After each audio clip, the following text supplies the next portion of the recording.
Imagine that the gods are playing some great game like chess, let's say a chess game, and you don't know the rules of the game, but you're allowed to look at the board, at least from time to time, and in a little corner perhaps.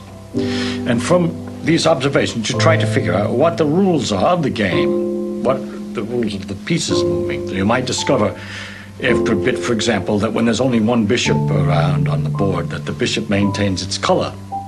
Later on, you might discover the law for the bishop is it moves on a diagonal, which would explain the law that you understood before, that it maintains its color. And that would be analogous to we discover one law and then later find a deeper understanding of it.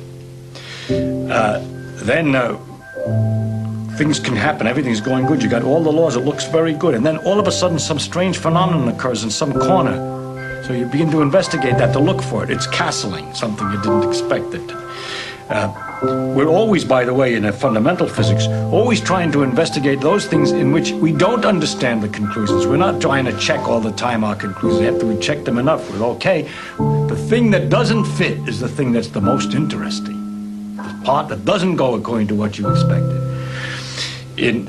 Also, we could have revolutions in physics after you've been noticed that the bishops maintain their color and they go along the diagonals and so on for such a long time, and everybody knows that that's true. Then you suddenly discover one day in some chess game that the bishop doesn't maintain its color. It changes its color. Only later do you discover the new possibility that the bishop is captured and that a pawn went all the way down to the queen's end to produce a new bishop. That can happen, but you didn't know it. And so it's very analogous to the way our laws are. They sometimes look positive. They keep on working, and all of a sudden some little gimmick shows that they're wrong. And then we have to investigate the conditions under which this bishop change of color happened, and so forth, and gradually learn the new rule that explains it more deeply. Unlike the chess game, though, in the case of the chess game, the rules become more complicated as you go along. But in the physics, when you discover new things, it looks more simple.